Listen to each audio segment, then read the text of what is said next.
Assalamualaikum warahmatullahi wabarakatuh. Waalaikumsalam warahmatullahi wabarakatuh. Selamat siang semuanya. Siang. Sebelumnya saya ingin mengucapkan terima kasih kepada Bapak Ferry Sudarto, Eskom MTI, selaku dosen mata kuliah Statistika dan Probabilitas. Kepada yang terhormat, para dewan penguji yang telah memberikan kesempatan kepada kelompok kami untuk berpresentasi. Dan juga saya ingin mengucapkan terima kasih kepada teman-teman yang telah hadir. Perkenalkan, nama saya Nisa Puspita Agustin. Saya bertugas sebagai moderator di kelompok ini. Judul penelitian kelompok kami yaitu pengaruh motivasi belajar dan metode belajar terhadap prestasi belajar Universitas Raharja. Tentu pada kesempatan kali ini saya tidak sendiri karena saya ditemani oleh rekan-rekan saya, yaitu ada Azahra Wani, Bella Citra, Bimo Yogo, Raini Zen, Okta Reza Ramadhani, Nur Fadila, Revi Kosia, Nayatama, dan Maulia Reva Aprianti, dan Nabil Yanto, yang nantinya akan dipresentasikan oleh kelompok kami. Tanpa berlama-lama lagi, mari kita mulai presentasinya yang akan dilanjutkan oleh rekan saya.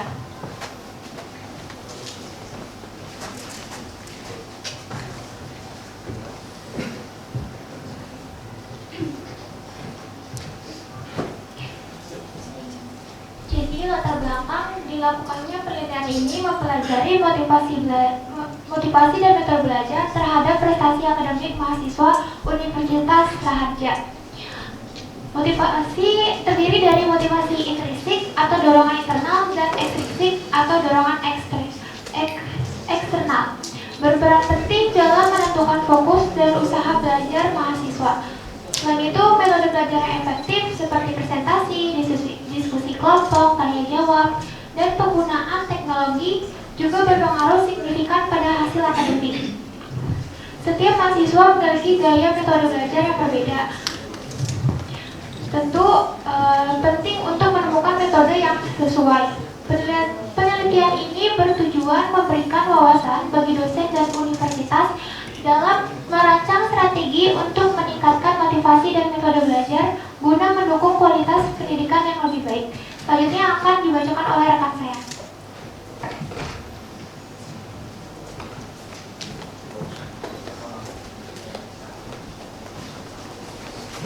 Selanjutnya di sini saya akan membacakan rumusan masalah. Yang pertama, apakah variabel motivasi belajar mempengaruhi prestasi akademik mahasiswa? Yang kedua, apakah variabel metode belajar mempengaruhi prestasi akademik mahasiswa? Yang terakhir, bagaimana pengaruh kombinasi kedua variabel bebas terhadap variabel terkait? Selanjutnya, tujuan penelitian ini yang pertama mengidentifikasi pengaruh motivasi belajar terhadap prestasi akademik mahasiswa. Yang kedua, mengeksplorasi berbagai metode belajar yang diterapkan dalam pembelajaran seperti diskusi kelompok, tanya jawab, dan pembelajaran berbasis teknologi. Yang ketiga, menganalisis dampak kombinasi antara motivasi belajar dan metode belajar terhadap prestasi akademik. Yang terakhir, memberikan rekomendasi untuk meningkatkan kualitas pendidikan berdasarkan hasil penelitian. Nah, selanjutnya akan dilanjutkan oleh rekan saya.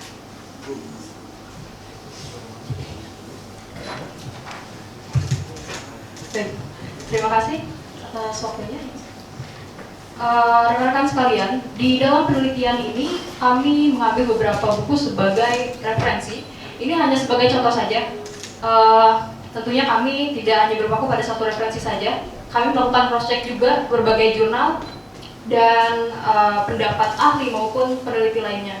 Nah, di dalam teori motivasi belajar ini, menurut Winkle, motivasi belajar adalah keseluruhan daya penggerak yang di dalam diri siswa yang menimbulkan belajar.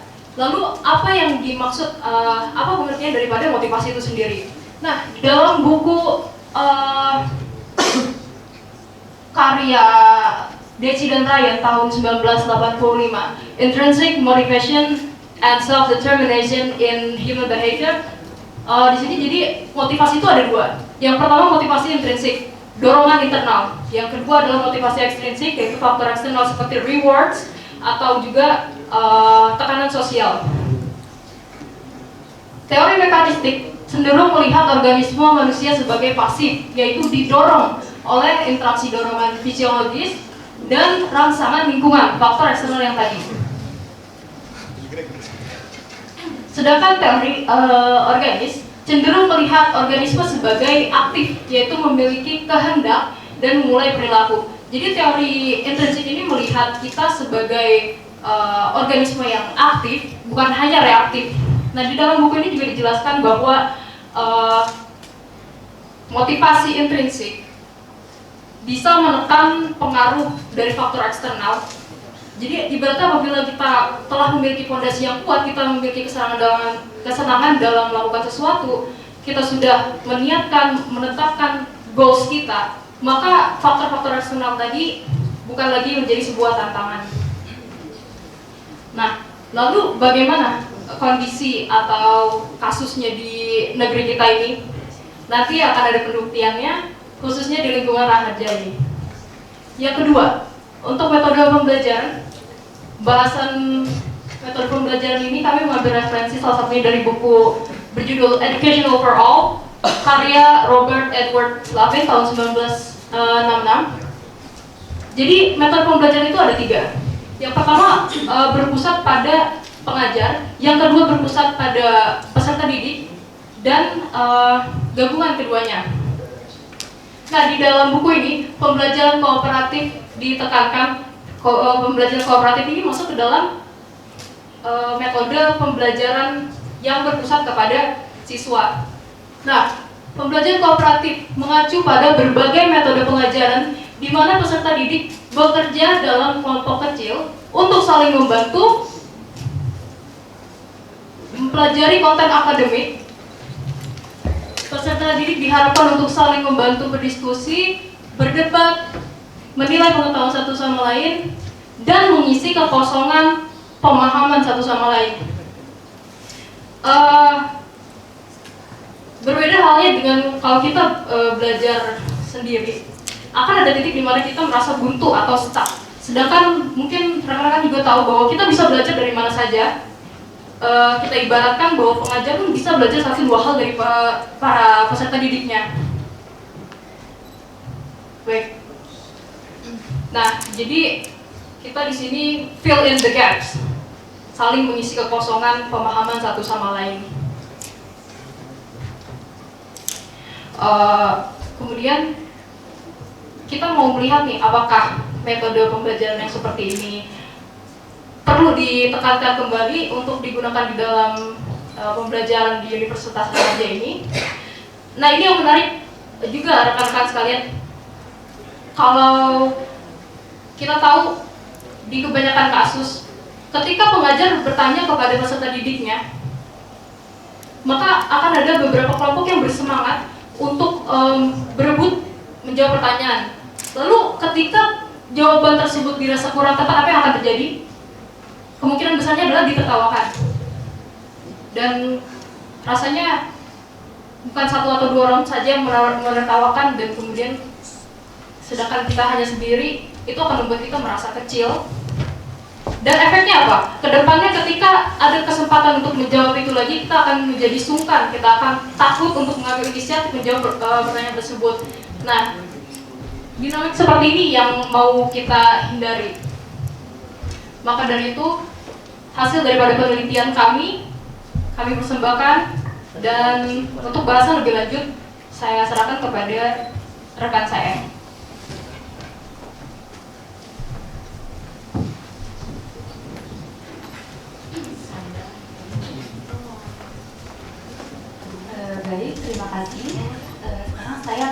mengajukan populasi sampel penelitian. Pengambilan populasi dalam penelitian ini menyatakan tiap-tiap prodi dalam Fakultas Sains dan Teknologi pada Universitas Raja.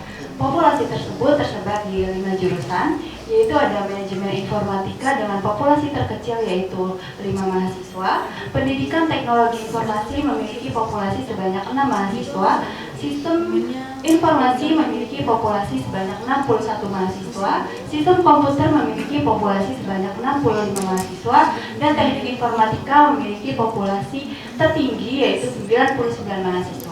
Jumlah keseluruhannya adalah 236. Selanjutnya, penentuan sampel dilakukan menggunakan rumus Lofin.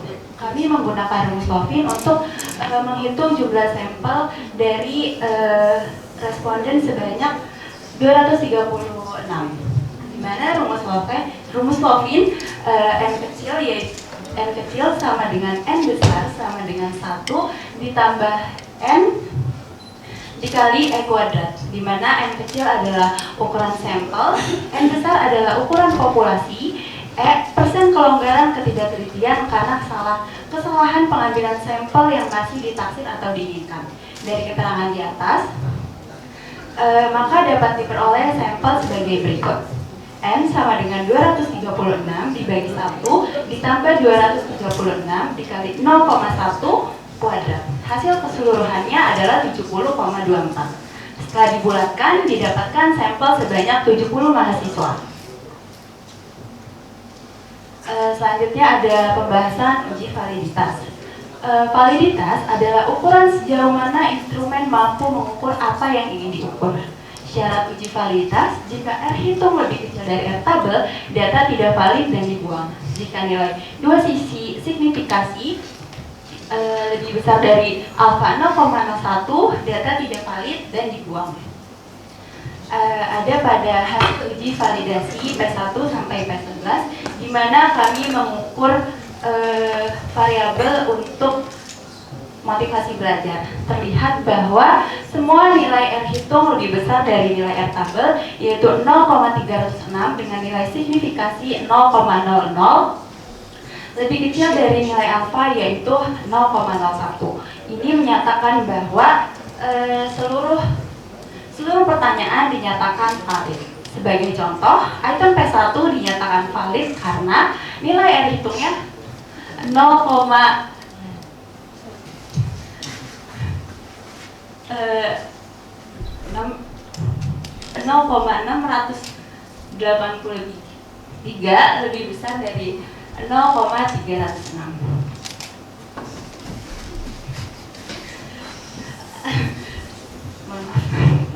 Selanjutnya ada hasil uji validasi P12 sampai P25. Sama seperti variabel sebelumnya, terlihat bahwa seluruh nilai R hitung lebih besar dari nilai R tabel, yaitu 0,306 dengan nilai signifikasi 0,00, lebih kecil dari nilai alfa yaitu 0,01. Ini menyatakan bahwa seluruh butir pertanyaan dinyatakan valid. Selanjutnya ada hasil uji validasi P26 sampai P30. Kami melakukan mengukur variabel untuk prestasi belajar. Ada satu butir pertanyaan yang tidak valid yaitu P30 dengan nilai R hitung 0,134, lebih kecil dari nilai R tabel yaitu 0,306. Maka data dinyatakan tidak valid. Karena P30 tidak memenuhi syarat uji validitas, maka dilakukan pembuangan dan dilakukan ulang uji validitasnya. Bisa dilihat dari hasil uji validasi P26 sampai P29 itu sudah memenuhi syarat. Nilai R hitung lebih besar dari nilai R tabel. Itu saja dari saya. Materi selanjutnya akan disampaikan oleh rekan saya. Terima kasih.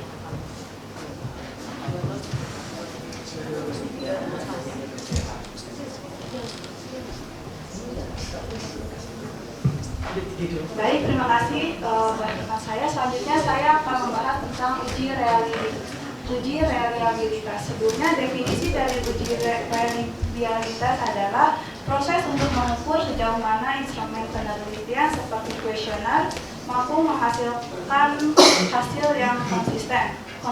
Konsistensi ini berarti bahwa situasi instrumen yang sama digunakan dalam situasi yang sama tetapi di waktu yang berbeda, maka hasilnya akan tetap sama.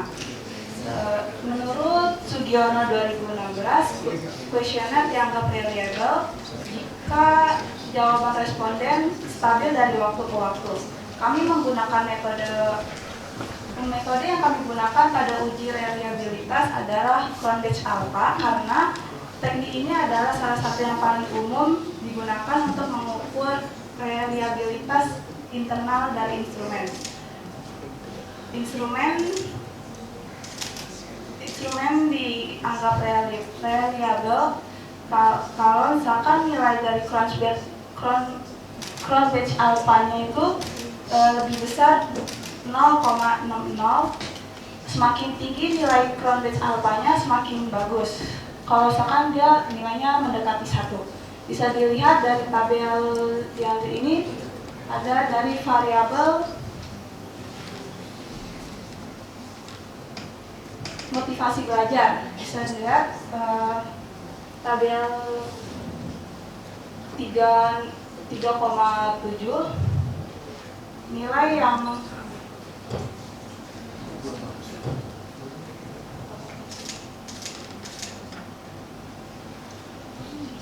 dia nilainya itu lebih besar, Cronbach alpha-nya lebih besar dari 0,6.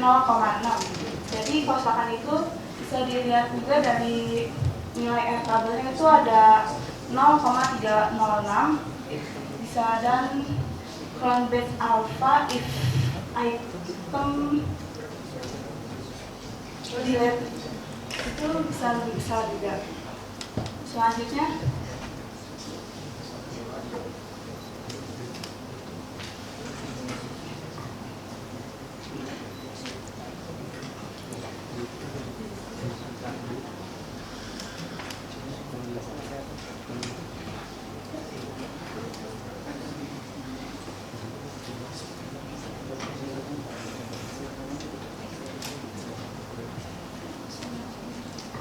Selanjutnya bisa dilanjutkan oleh rekan saya.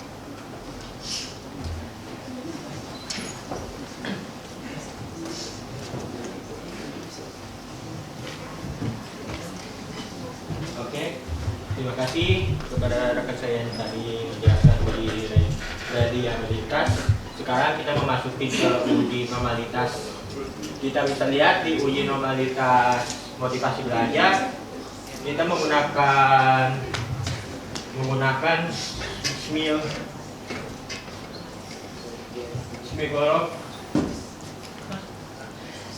Kolmogorov-Smirnov, yaitu kenapa kita menggunakan itu, karena responden kita 70 itu lebih besar dari nilai 50 responden. Terus untuk nilai apa awal-awal kita menerapkan nilai apanya sebesar 0,01, dan di sini kita lihat di nilai nilai SIG-nya itu 0,002, otomatis itu lebih kecil dari nilai alfa yang kita tentukan di awal 0,01. Maka data tersebut tidak berdimensi normal. Oke, kita lihat di normal Kiki plotnya. Kiki plotnya ini ada garis diagonal tuh yang warna hitam. Garis diagonal itu untuk menunjukkan berdimensi normal, tetapi kita lihat di titik-titik warna birunya. Titik-titik warna birunya ini agak merenggang dan ada salah satu titik yang jauh, bentar jauh, otomatis uji Kiki plotnya itu tidak berdimensi normal. Oke, lanjutnya. Oke, untuk sekarang uji normalitas metode belajar. Uji metode belajar juga hasilnya tidak berdimensi normal. Dan untuk bawah hilang. Sama seperti gambar sebelumnya, ada salah satu titik biru yang terpental jauh, otomatis data tersebut tidak berdimensi normal. Selanjutnya.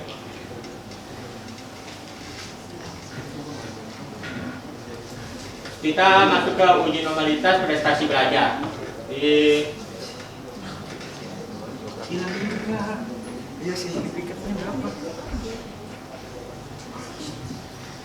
oke. Di sini kita mendapatkan nilai signifikan sebesar 0,001 dan nilai apa yang kita tentukan di awal itu 0,01. Otomatis bisa disimpulkan bahwa data tersebut tidak berdistribusi normal. Kita lihat di titik plotnya. Titik plotnya itu ada garis diagonal sama titik biru, dua yang menjauh. Otomatis data tersebut tidak berdistribusi normal. Oke, untuk slide selanjutnya akan dilanjutkan oleh rekan saya.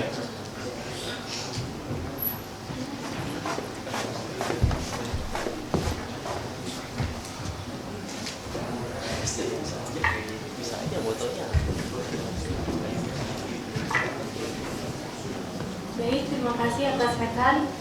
Selanjutnya, ini output uji heteroskedastisitas. Pada tabel tersebut, bahwa motivasi belajar dan metode belajar memiliki nilai sig lebih besar dari alfa. Alfanya itu berupa 0,01. Sesuai dengan dasar pengambilan keputusan bahwa tidak terjadi gejala atau tidak terjadi heteroskedastisitas dalam model regresi. Selanjutnya ini input multikolonialitas. Pada tabel tersebut, maaf, tolong misalkan di sini. Terlihat bahwa nilai toleransi motivasi belajar sebesar 0,216. Sedangkan pada metode belajar sebesar 0,216. Sesuai dengan dasar pengambilan keputusan, nilai toleransi kedua variabel ini lebih besar 0,10. Hal ini dapat disimpulkan bahwa tidak terjadi multikolonialitas. Dalam model regresi, sehingga dapat dilanjutkan dalam melakukan uji regresi.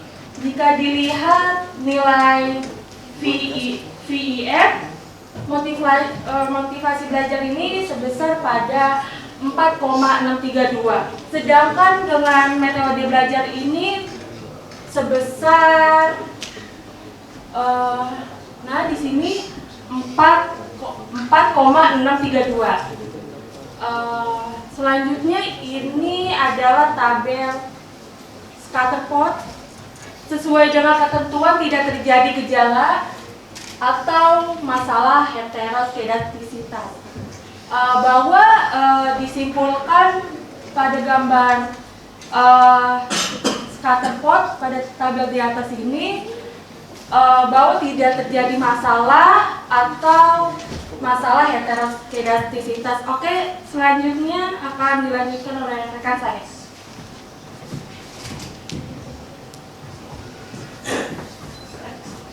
Untuk pengujian terakhir ada uji korelasi non-parametrik. Pada uji korelasi ini tidak diperlukan asumsi adanya hubungan yang linear antara variabel penelitian. Jika data penelitian menggunakan skala Likert, maka jarak yang digunakan harus sama dan dasar penelitian tidak harus berdistribusi normal. Dalam korelasi tidak ada istilah variabel bebas maupun variabel terikat. Dengan demikian, dapat diartikan bahwa kedua variabel yang dikorelasikan bersifat independen antara satu dengan yang lainnya. Maksudnya adalah masing-masing variabel berdiri sendiri dan tidak tergantung sama lain. Lalu ini ada tabel kriteria tingkat kekuatan korelasi. Untuk koefisien korelasi 0 hingga 0,25 tingkat hubungannya sangat lemah, 0,26 hingga 0,5 hubungannya kuat, hubungannya cukup, 0,51 hingga 0,75 hubungannya kuat, 0,76 hingga 0,99 hubungannya sangat kuat, dan koefisien korelasi 1 tingkat hubungannya sempurna.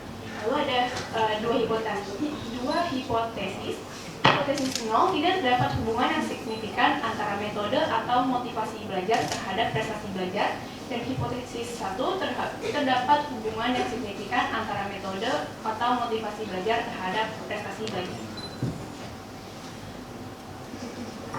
Lalu ini ada dua tabel. Untuk tabel yang pertama, ini adalah tabel korelasi motivasi belajar terhadap prestasi belajar. Pada tabel ini kita dapatkan koefisien korelasi sebesar 0,456 yang menunjukkan hubungan cukup kuat antara motivasi belajar dan prestasi belajar. Tanda bintang 2 berarti korelasi signifikan pada taraf 0,01. Nilai positif menunjukkan hubungan searah, yaitu semakin tinggi motivasi belajar, semakin tinggi prestasi belajar.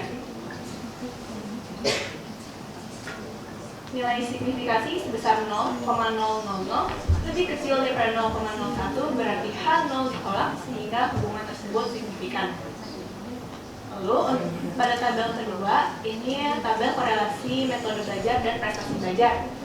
Kita mendapatkan koefisien korelasi sebesar 0,621 yang menunjukkan hubungan kuat antara metode belajar dan prestasi belajar. Tanda bintang 2 berarti korelasi signifikan pada taraf 0,01. Nilai positif menunjukkan hubungan searah, yaitu semakin baik metode belajar, semakin tinggi prestasi belajar.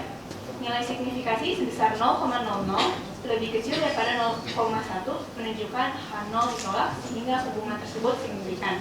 Selanjutnya kami akan menunjukkan video wawancara yang kelompok kami lakukan. Apa yang disebut motivasi Anda dalam berdasarkan motivasi saya itu, saya ingin lulus dengan peringkat awal, yaitu dalam persiapan dan meningkatkan saya kualitas.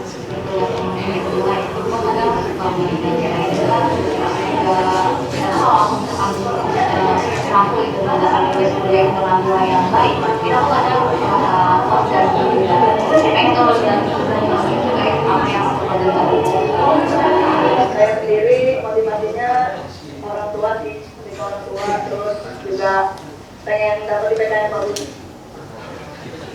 Motivasi saya adalah belajar yang baik sih. Menurut aku sangat mempengaruhi mereka udah banyak biaya,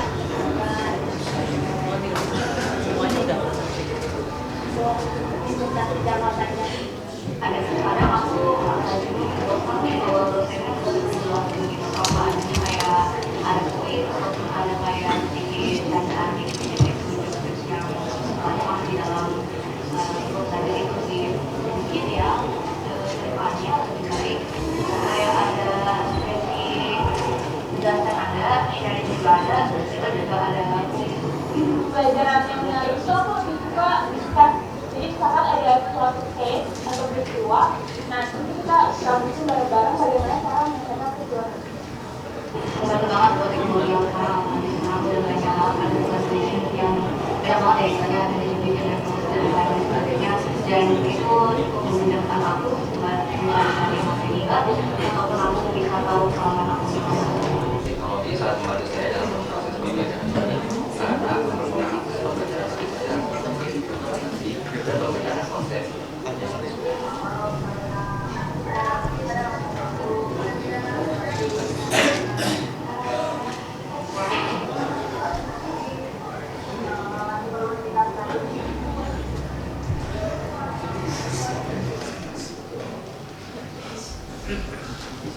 Kesimpulan, berdasarkan penelitian, motivasi belajar dan metode belajar memiliki pengaruh signifikan terhadap prestasi belajar mahasiswa.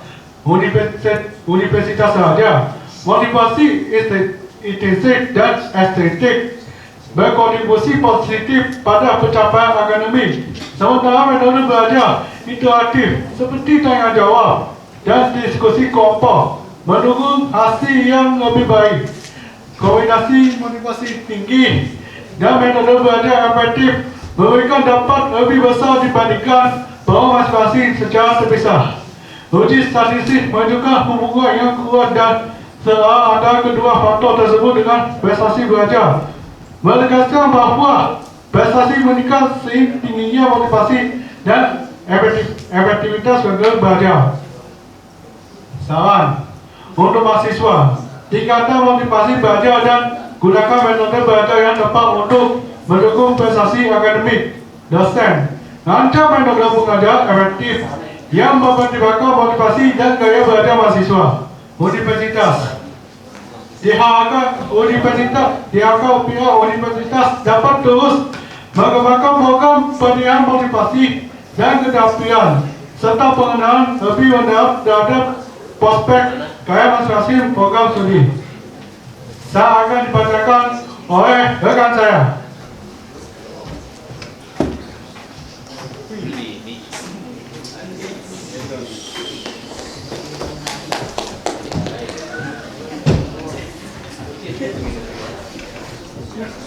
Berikut ini beberapa hasil dokumentasi kelompok kami.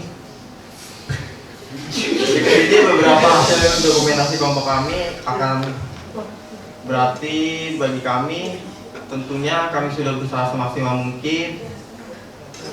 Kritik dan saran untuk dosen penguji dan rekan-rekan sekalian akan berarti bagi kami.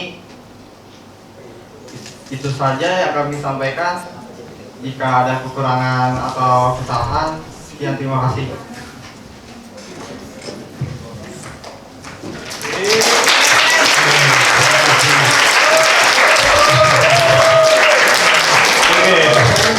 Oke ya, kita masuk ke sesi selanjutnya. Saya serahkan kepada dua tim penguji. Selamat datang Ibu Dr. Nur Ajijah, MKOM MAKT. Oke, silakan. Kami waktu dan tempat kami persilakan. Yang lain tolong standby ya di sini ya. Nanti akan dipanggil namanya satu-satu ya.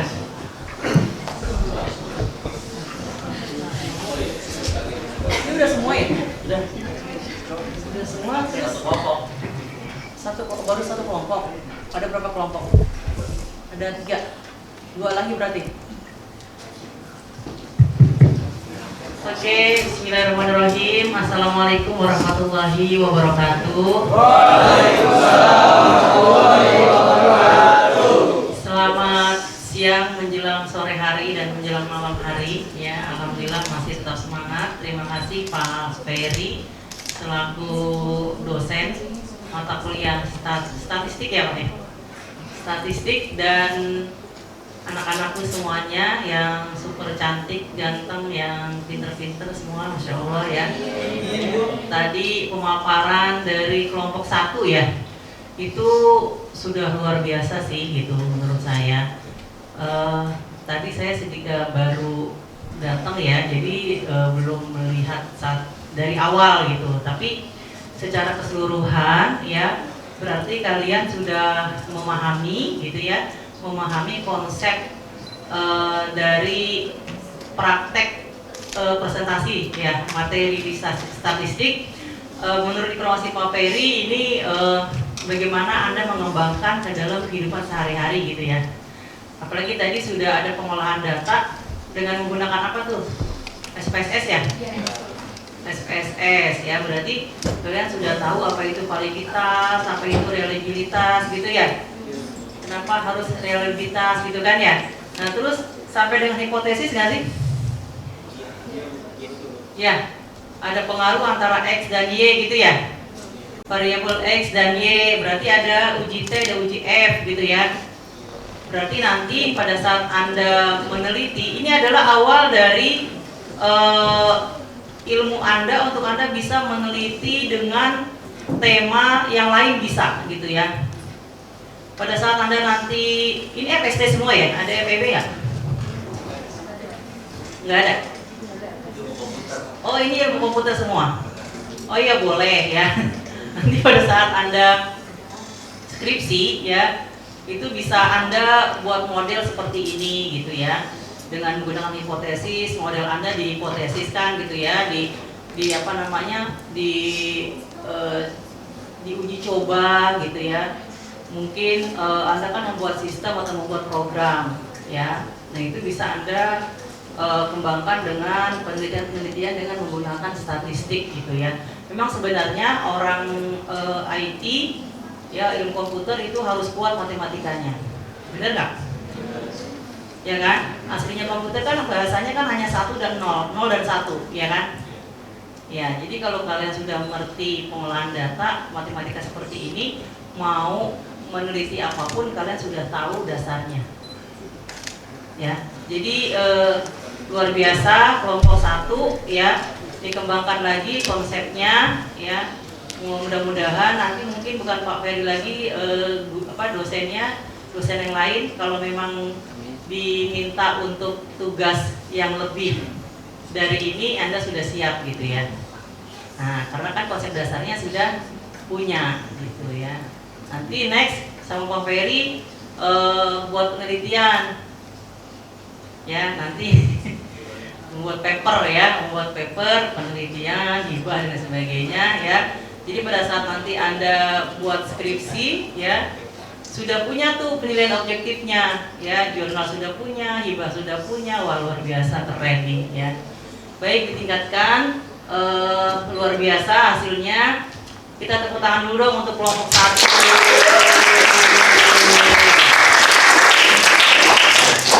Baik, itu saja Pak Ferry dari saya, silakan Bu Mul. Baik, Assalamualaikum warahmatullahi wabarakatuh. Terima kasih juga udah dikasih kesempatan nih jadi apa Bu? Juri ya? Jadi juri. Juri. Tadi sudah dapet arahan, masukan, pujian juga dari Bu Dokter Nur Ajija. Nah, waktunya nih sekarang Ibu yang bertanya. Karena tadi kan sudah dipresentasikan dengan luar biasa ya.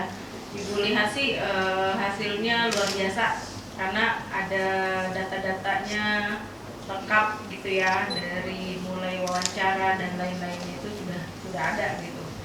Nah, tinggal waktunya sekarang kita uji gitu. Nah, apakah kalian ini melakukan penelitiannya benar-benar serius atau tidak gitu. Nah, boleh kalian, kalau misalkan Bu, pertanyaan Ibu seperti ini, saya kurang setuju Bu. Saya nih ya, pokoknya terserah kalian mau jawab seperti apa ya, sebagai argumen kalian. Baik, tadi Ibu lihat,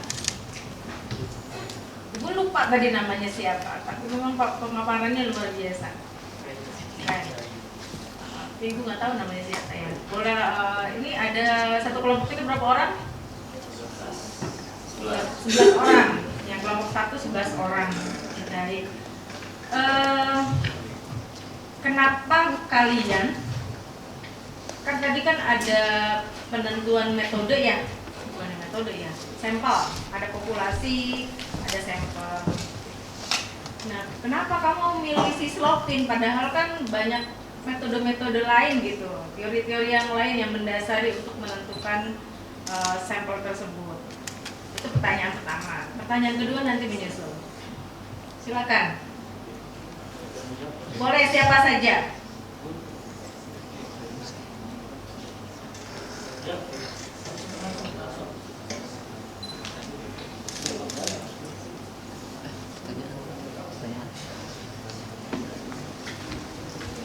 Jangan sampai nilainya turun nih. Ini nilainya udah bagus. Kalau nggak bisa jawab nanti nilainya turun.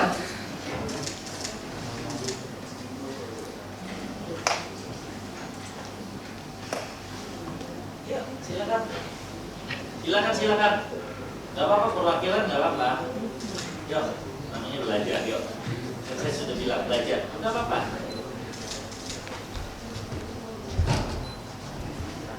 Saya ingin menjawab. Silakan. Nama kamu siapa? Nabil yang Tasmin.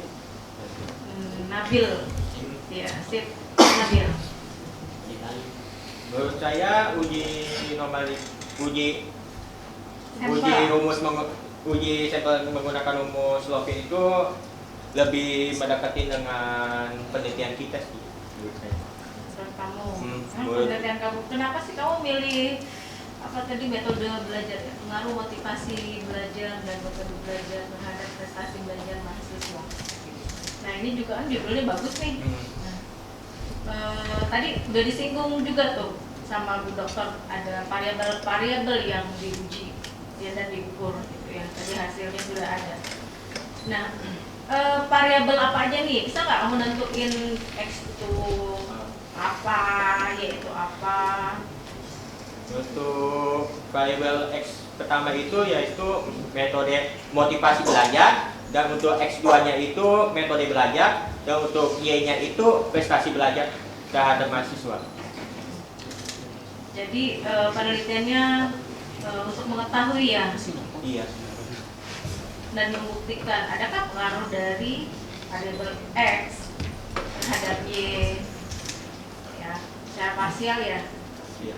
Yang kedua, metode belajar atau variabel X2 terhadap Y secara parsial juga. Terus ada yang ketiga secara simultan. Nah, kenapa kamu memilih judul ini? Karena sudah ditentukan oleh Bapak. Benar Pak, izin menambahkan, saya izin. Jadi saya juga sebenarnya tertarik dengan judul ini. Kebetulan kelompok saya memang ditugaskan oleh Pak Ferry dipilihkan judul seperti ini, dan memang kami sangat engage ya, tertarik dengan judul ini juga. Nama kamu siapa? Regi.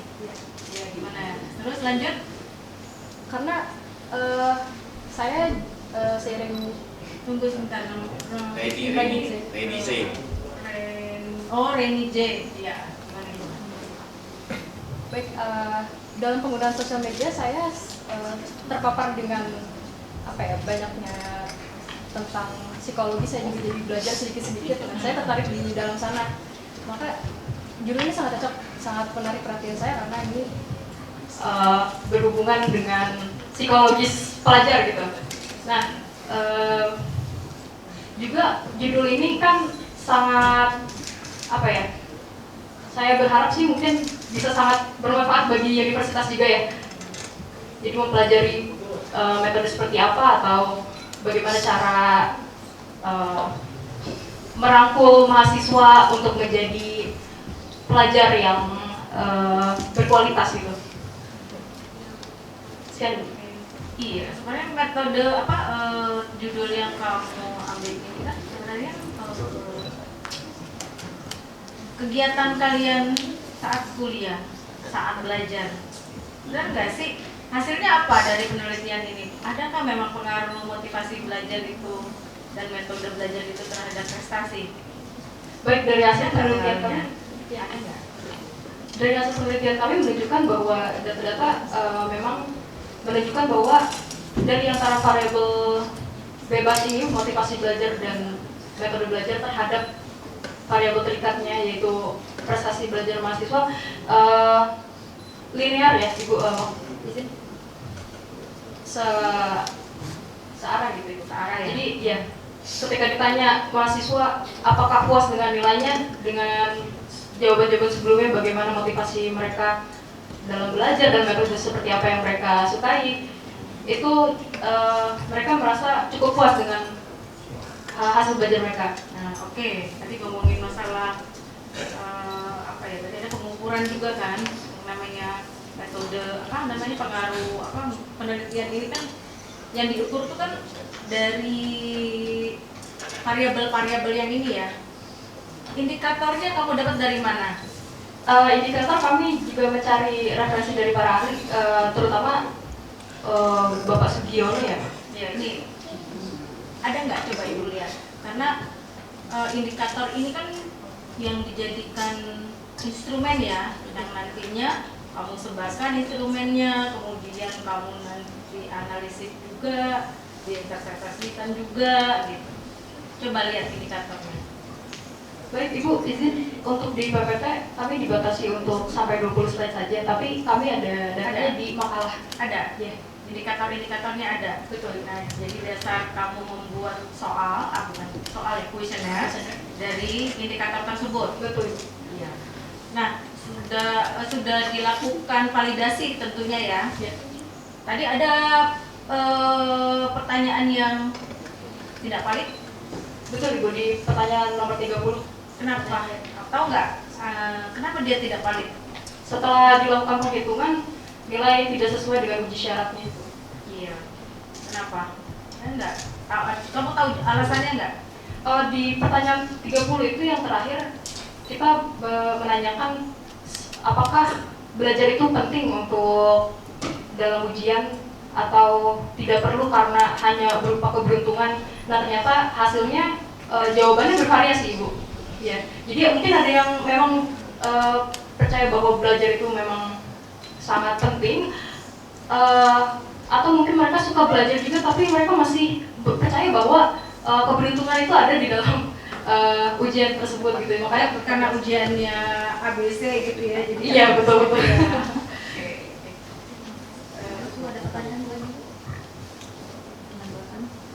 Kalau dari sini tadi variabel X-nya apa? Variabel X1-nya motivasi belajar, X2-nya metode belajar. Terhadap prestasi belajar. Prestasi belajar. Itu mah kalau dari X1 dan X2-nya terhadap Y-nya itu tanpa diolah itu pasti berhubungan. Ya, bener nggak? Betul. Nggak usah diolah pakai data, tapi dengan melihat variabel X1, X2-nya terhadap Y itu pasti mau dari secara parsial maupun secara simultan, baik uji T maupun uji F itu pasti signifikan. 0,000, nggak usah diolah, itu pasti udah apa namanya berpengaruh. Ya, kecuali mungkin gitu ya. X1-nya apa ya, bukan motivasi belajar tapi apa sih, bisa aja kecanduan game gitu, bisa nggak Pak? Ya, mungkin bisa jadi kita balik judul penelitian selanjutnya mungkin ya. Iya, kita itu kan tantangan kan. Sekarang gini, variabel X-nya sudah makan, X1-nya, X2-nya rutin minum vitamin, Y-nya pasti sehat. Gak usah diukur, pasti berpengaruh kan? Berpengaruh yang sangat kuat, signifikan 0,000 gitu. Ya, jadi next kalau ada apa namanya seperti ini lagi, ambil challenge, ya X-nya. Ya apa tadi? Misalkan X1-nya kecanduan games, X2-nya gitu ya. Ya, terhadap motivasi belajar. Kita pengen tahu dengan dia setiap hari kecanduan game, apakah dia masih bisa prestasi belajar ya? Apakah bisa belajar itu bisa berprestasi gitu? Betul nggak sih? Kecanduan game, kecanduan shopping online, kecanduan nonton drakor misalkan gitu ya. Nah itu apakah bisa dia berprestasi? Nah itu kita pengen lihat gitu. Ini kamu kan mengukurnya pakai kuesioner ya? Bener nggak? Ya, sampelnya berapa? Sampelnya 70 Ibu. 70, respondennya 10. Responnya 236. Baliknya? Ya. Baliknya berapa? Enggak, waktu saat kamu ngirim berapa? Oh, kamu kami ngirim berapa? Pasti 70 Bu, jadi semua jadi 70, masuknya 70? Iya, betul. Proses saya tolak. Nggak mungkin. Orang kita sebar kuesioner terus semuanya mengisi, itu nggak mungkin. Ya, yang rasional. Misal kamu sebar 100, balik kamu 70 itu baru. Misal ya, karena apa? Saya aja disebarin kuesioner belum tentu saya ngisi. Bener nggak sih? Iya, banyak loh yang nyebarin saya kuesioner, tapi ada yang saya isi, ada yang enggak juga gitu.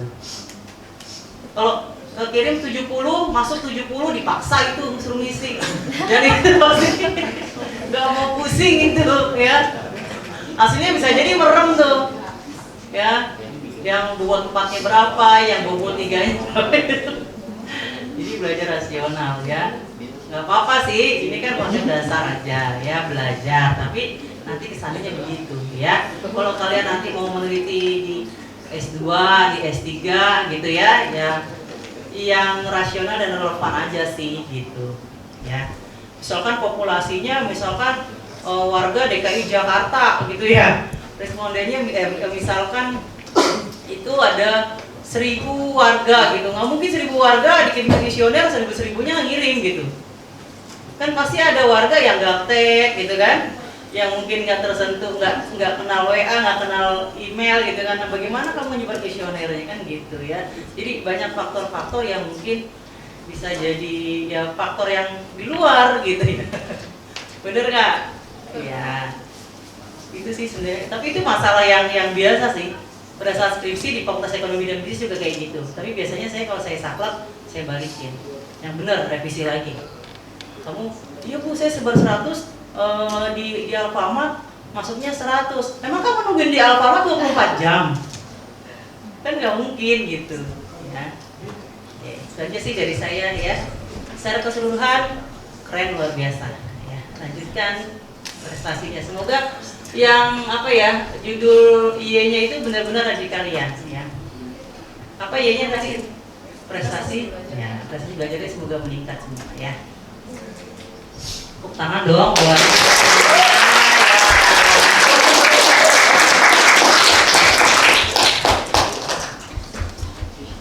izinkan saya untuk mempresentasikan ya dari PPT ini. Judulnya cukup tertarik ya dari yang era-era modern seperti ini. Judulnya itu analisis faktor-faktor yang mempengaruhi minat baca mahasiswa Universitas Raharja. Oke, apa sih yang bikin menarik dari ini? Ya kita bacanya saja deh. Nah, untuk sebelum kita mulai, kita perkenalkan dulu ya. Dari pertama itu ada Abdihat Vidyara Nugraha. Yang kedua ada Ardira Yolandita. Yang ketiga ada Brian Arfiansyah. Yang keempat ada Vina Nayatul Iza. Yang kelima ada Muhammad Rizky Wahyudi. Yang keenam ada Mardaleni Daily.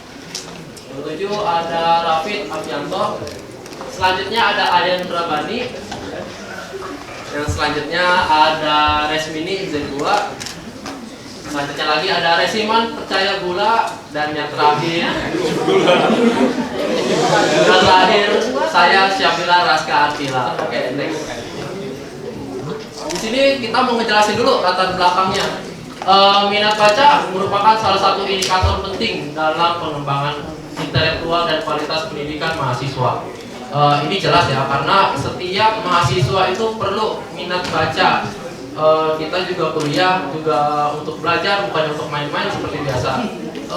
Di tengah era globalisasi dan digitalisasi saat ini, kemampuan membaca serta memahami informasi menjadi semakin krusial untuk menghadapi tantangan dunia yang semakin kompleks.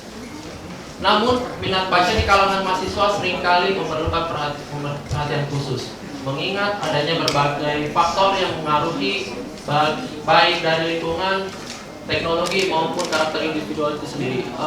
Sejujurnya kita dapat fakta baru. Ini datanya dari UNESCO yang terbaru ya. Fakta UNESCO terbaru mengatakan minat baca di Indonesia itu peringkat 2 paling bawah di dunia.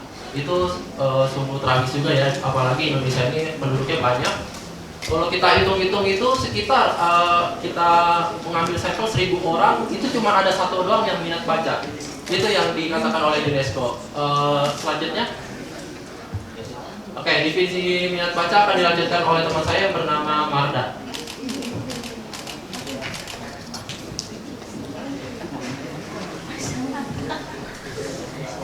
Baik, definisi minat baca diartikan sebagai keinginan seseorang untuk membaca yang tercermin dalam kebiasaan serta kegemaran membaca.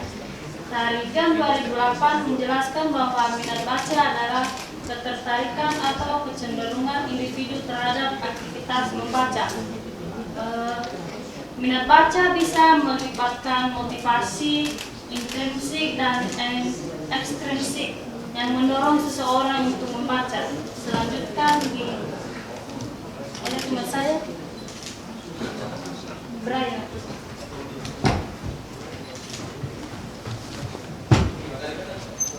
Selanjutnya di sini ada metode penelitian. Metode penelitian ini bertujuan untuk mencari faktor-faktor yang mempengaruhi minat baca mahasiswa Universitas Raharja serta pola membaca mereka.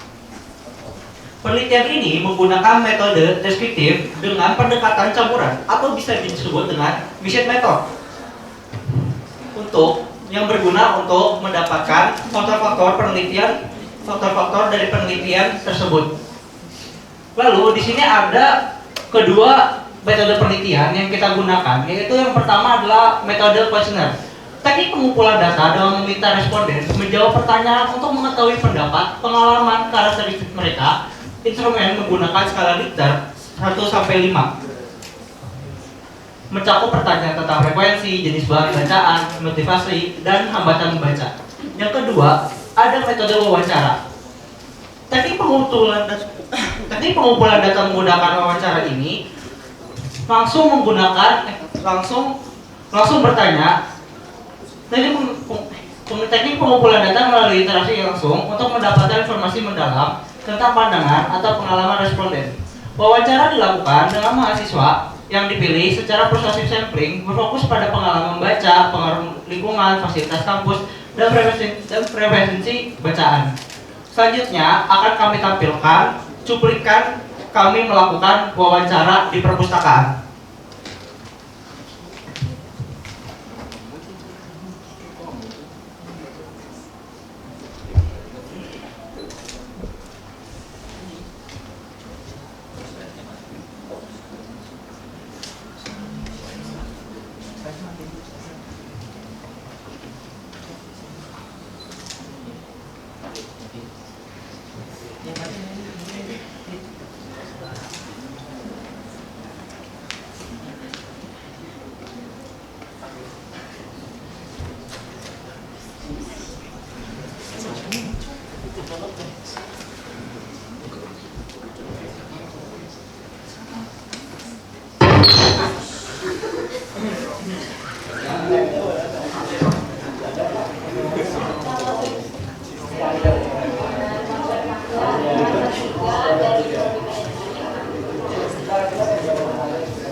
Berikut adalah tadi wawancara yang telah kami lakukan di perpustakaan.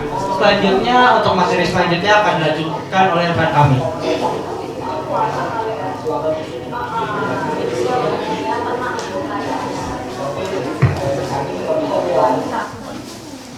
Baik, saya lanjutkan. Faktor internal dan eksternal. Yang pertama, faktor-faktor internal yang berkaitan dengan individu mahasiswa seperti motivasi pribadi untuk belajar, kebiasaan untuk membaca yang terbentuk sejak dini, serta sikap dan pandangan mereka terhadap kegiatan membaca. Aspek psikologis seperti rasa ingin tahu, ketekunan, dan tujuan pribadi dalam membaca. Berikut faktor-faktor eksternal yang berhubungan dengan lingkungan mahasiswa, termasuk ketersediaan bahan bacaan atau baik fisik maupun digital, peran dosen dan proses pembelajaran, serta dukungan sosial dari teman sebaya, keluarga, dan komunitas akademik. Baik, dilanjutkan oleh teman-teman.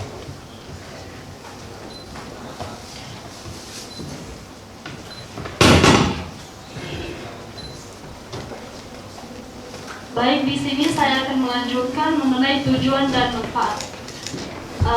Tujuan dan manfaat dari penelitian ini, yaitu analisis ini bertujuan mengidentifikasi faktor internal dan eksternal yang mempengaruhi minat baca mahasiswa untuk merancang langkah-langkah meningkatkan minat baca. Penelitian ini memberikan manfaat praktis dan teoritis.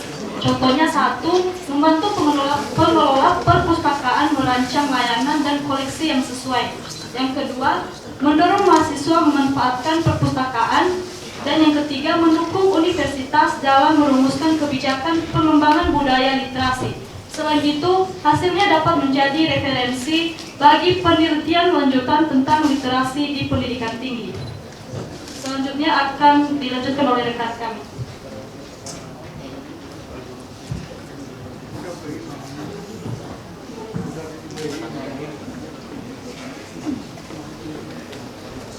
Baik, terima kasih kepada rekan saya untuk menjelaskan. Di sini saya akan menjelaskan uji validitas.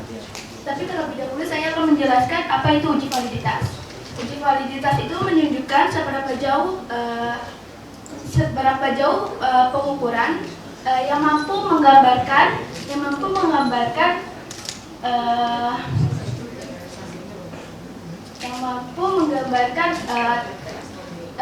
tes atau kondisi objek yang akan diukur.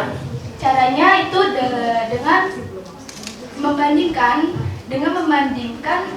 pertanyaan dan dengan masing-masing butirnya.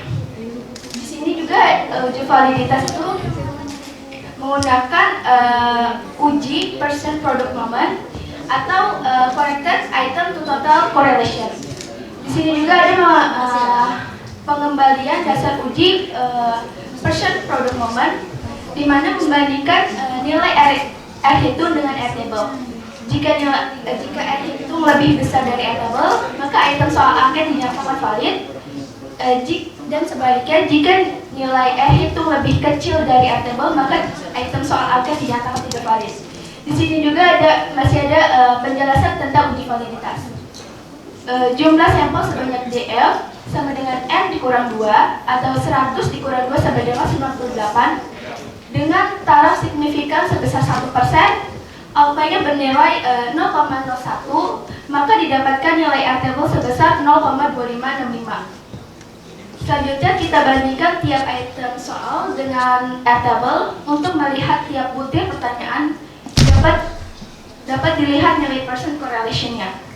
Berdasarkan pengambilan keputusan uji validitas produk momen di atas, berdasarkan table-table yang di slide selanjutnya, maka 14 pertanyaan itu bernilai valid dan 1 pertanyaan itu bernilai tidak valid dan dapat dijadikan dasar uji selanjutnya.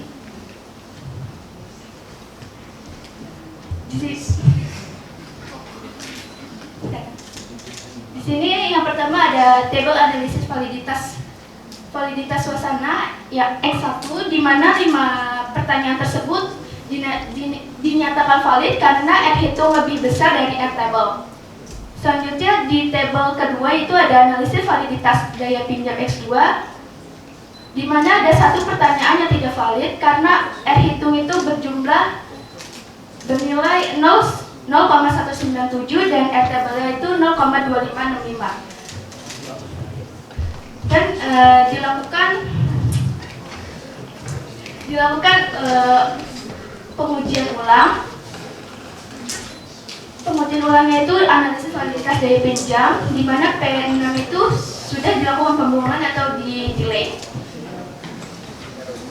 Setelah dilakukan pembuangan ini, 4 butir pertanyaan tersebut dinyatakan valid dan bisa dijadikan dasar uji selanjutnya. Yang terakhir ada table analisis validitas kebersihan, di mana 5 pertanyaan tersebut dinyatakan valid karena R hitung itu lebih besar dari R table dan bisa dijadikan dasar uji selanjutnya. Dan akan dilanjutkan oleh rekan saya.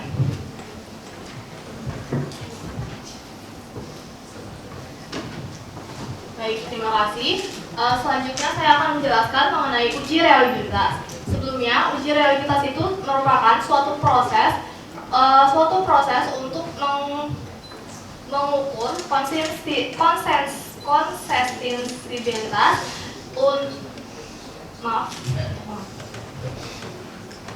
Uji reliabilitas merupakan proses untuk mengukur konsistensibilitas suatu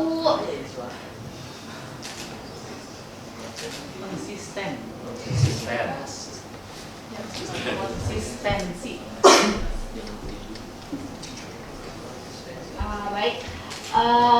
Uji reliabilitas merupakan uji yang akan memperlihatkan hasil pengukuran yang relatif sama dari subjek yang sama selama aspek yang diukur tidak mengalami perubahan atau seberapa konsisten hasil pengukuran tersebut.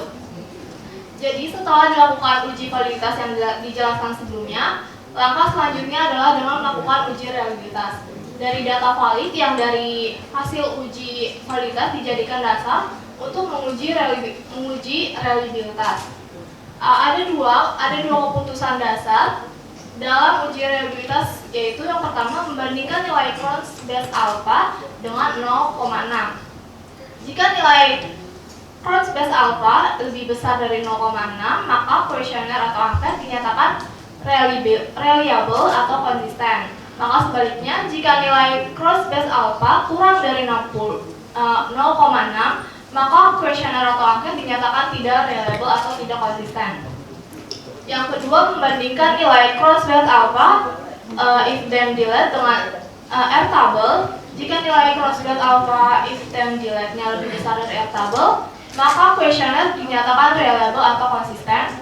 Sebaliknya, jika data Crohn's base alpha if item delete lebih kecil dari R table, maka angket dinyatakan tidak reliable atau tidak konsisten.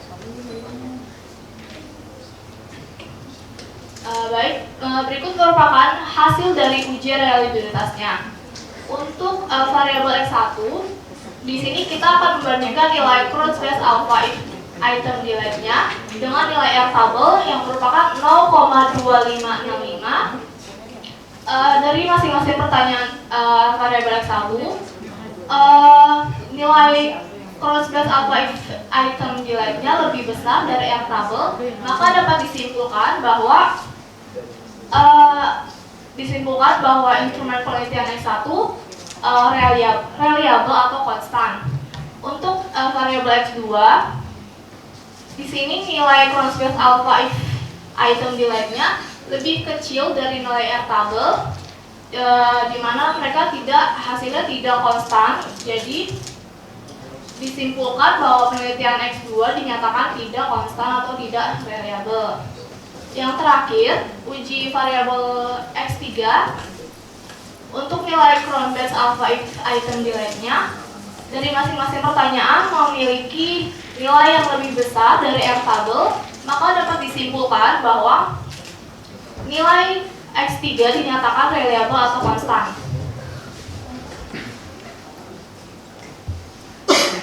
Untuk yang hasil output ini, kita akan membandingkan nilai Crohn's base alpha dengan 0,6.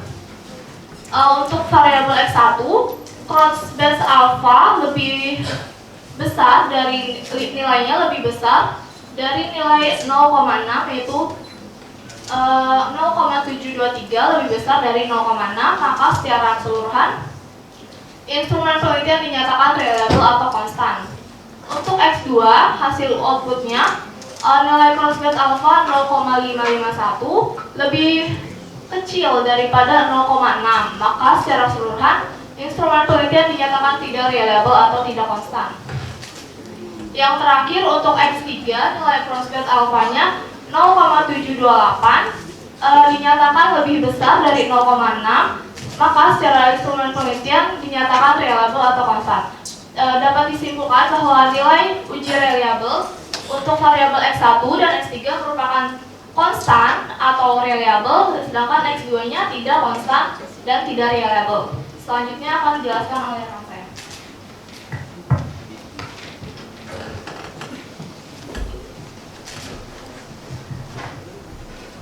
Uji normalitas adalah uji statistik yang dilakukan untuk mengetahui bagaimana sebaran sebuah data. Cara uji normalitas itu menggunakan SPSS yang dapat dilakukan dengan uji Shapiro-Wilk dan Kolmogorov-Smirnov. Selain itu juga bisa dengan metode grafik. Nah, dasar pengambilan keputusan, satu diantaranya lihat jumlah responden. Jika mana jumlah responden kurang dari sama dengan 50, maka uji yang digunakan adalah Shapiro-Wilk. Tapi jika mana responden lebih dari 50, uji yang digunakan adalah Kolmogorov-Smirnov atau Lillievers. Kemudian membandingkan nilai sig dengan nilai nilai alfa. Jika nilai sig lebih besar dari nilai alfa, maka data berdistribusi normal. Tapi jika nilai sig kurang dari nilai alfa, maka data tidak berdistribusi normal. Nah, berikut ini adalah tabel uji normalitas yang menggunakan metode Kolmogorov-Smirnov dan Shapiro-Wilk. Di dalam tabel uji normalitas X1 dijelaskan nilai nilai Kolmogorov-Smirnov itu yang statistik itu nilai uji statistik ya, dapatkan hasil 164. Kemudian ada DF itu deep of freedom yaitu 100. Sig itu nilai signifikansi yaitu 0,000. Karena nilai signifikasinya 0,00 kurang dari 0,05, maka didapatkan data yaitu distribusi tidak normal. Kemudian Sapir-Whorf dikatakan bahwasanya nilai statistik itu 0,963. Kemudian nilai DF itu 100. Kemudian nilai signifikannya itu 0,006. Nah, di nilai signifikan ini karena nilainya 0,006 kurang dari 0,005, maka hasil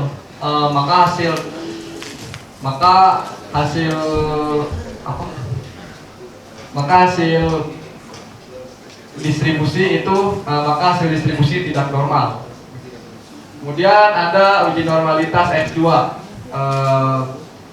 Di dalam uji normalitas X2 ini dijelaskan menggunakan metode Kolmogorov-Smirnova, yaitu statistiknya nilainya 0,155. Kemudian DF itu deep of freedom yaitu 100. Kemudian nilai signifikan yaitu 0,000.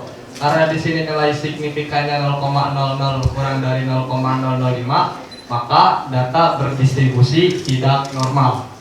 Nah, kemudian menggunakan uji normalitas metode Sapir-Whorf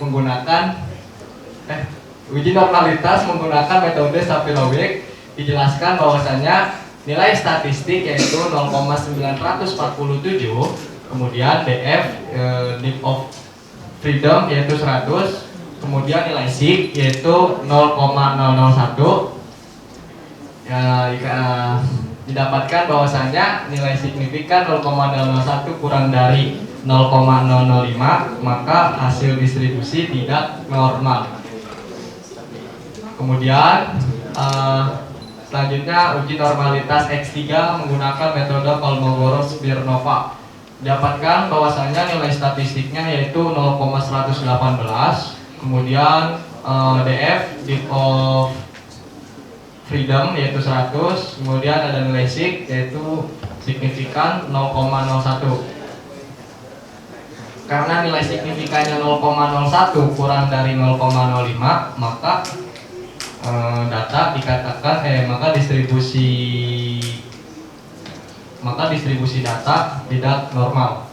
Kemudian menggunakan metode Sapir-Whorf dikatakan di sini dijelaskan di sini menggunakan metode statistik.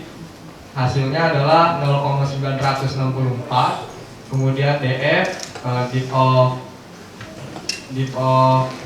freedom yaitu 100. Kemudian sig itu signifikasi yaitu 0,008. Karena di sini nilainya 0,008 kurang dari 0,05, maka hasil distribusi tidak normal. Penjelasan selanjutnya akan disampaikan oleh rekan kita.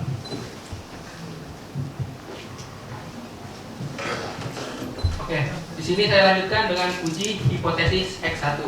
Diperoleh angka koefisien korelasi sebesar 0,572. Artinya, tingkat kekuatan hubungan korelasi antara variabel suasana dengan total sebesar 0,572. Hal ini menunjukkan bahwa tingkat hubungan sangat kuat. Tanda bintang 2 ini termasuk artinya korelasi bernilai signifikan pada angka signifikasi sebesar 0,01. Nilai positif menunjukkan bahwa hubungan kedua variabel tersebut bersifat searah.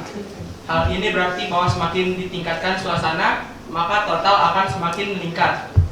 Jika dilihat dari sig 2 Taylor sebesar 0,00, lebih kecil daripada 0,01. Hal ini menunjukkan bahwa H0 ditolak. yang artinya terhadap hubungan yang signifikan antara suasana terhadap suasana. Korelasi antara suasana terhadap total hipotesis. H0 tidak terdapat hubungan yang signifikan antara suasana terhadap total. H1 terhadap hubungan yang signifikan antara suasana terhadap total. Selanjutnya hipotesis X2. Diperoleh angka koefisien korelasi sebesar 0,793.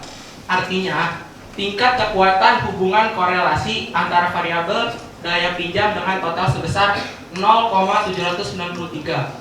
Hal ini menunjukkan bahwa tingkat hubungan kuat tanda bintang 2 ini termasuk, artinya sekorelasi bernilai signifikan pada angka signifikasi sebesar 0,01. Nilai positif menunjukkan bahwa hubungan kedua variabel tersebut bersifat searah. Hal ini berarti bahwa semakin ditingkatkan daya pinjam, maka total akan semakin meningkat. Jika dilihat dari sig 2 Taylor sebesar 0,00, lebih kecil dari 0,01. Hal ini menunjukkan bahwa H0 ditolak, yang artinya terhadap hubungan yang signifikan antara daya pinjam terhadap total. Korelasi antara daya pinjam terhadap total.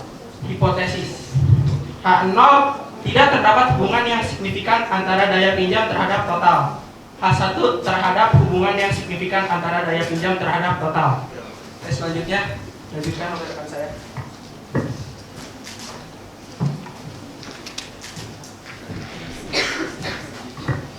Selanjutnya ada hipotesis X3. Diperoleh koefisien korelasi sebesar 0,721. Artinya tingkat kekuatan hubungan atau korelasi antara variabel kebersihan dengan total sebesar 0,721. Hal ini menunjukkan bahwa tingkat hubungan kuat tanda bintang artinya korelasi bernilai signifikan pada angka signifikasi sebesar 0,01. Nilai positif menunjukkan bahwa hubungan kedua variabel tersebut bersifat searah. Hal ini berarti bahwa semakin ditingkatkan kebersihan, maka total angka semakin meningkat.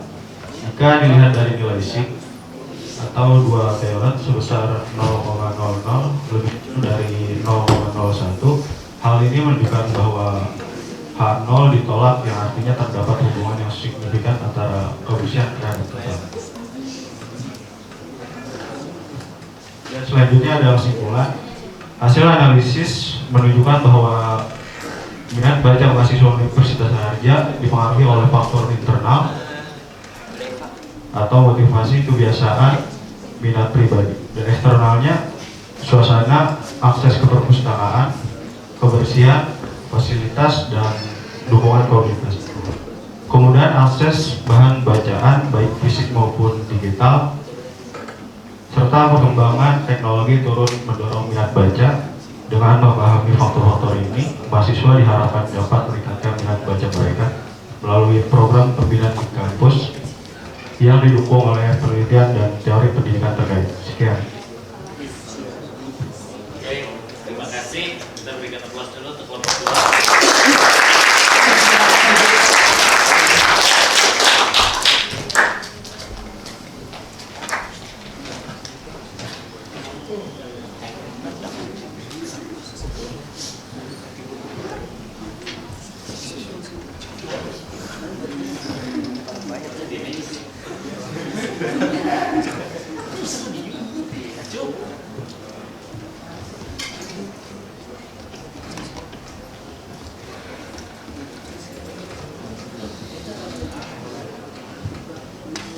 Silakan Bu.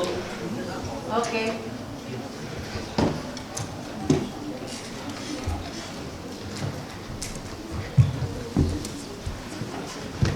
Baik, kelompok 2 ya. Mas Ferry izin sepertinya kita berdua ini sampai kelompok 2 aja ya. Waktu sampai jam 5. Soalnya kita ada kerjaan lain. Oh gitu. Di skip aja. Di skip dulu, di hari yang lain bisa nggak? Iya, pertanyaannya enggak. Pertanyaannya udah nggak usah. Oh iya. Penilaian aja. Apa langsung ke penilaian aja, langsung ini? Udah penilaian Ya, aja ya. kita 3-4 tinggal langsung penilaian aja ya. Kalau kelompok 3 dan 4. 3, 4, 7 depan. Oh, ini terakhir. Ini 1, 2, 3. Minggu depan. Oh, di sini ada lagi satu lagi. Oke. Berarti saya nggak usah banyak-banyak tanya ya. Nih, oke.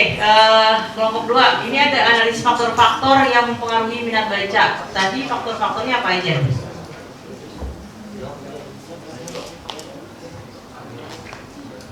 Untuk faktornya itu di X1 ada suasana, dan X2 ada daya pinjam, dan X3 itu ada kebersihan. X1-nya apa? Suasana. Suasana. 2. Daya pinjam. Daya pinjam.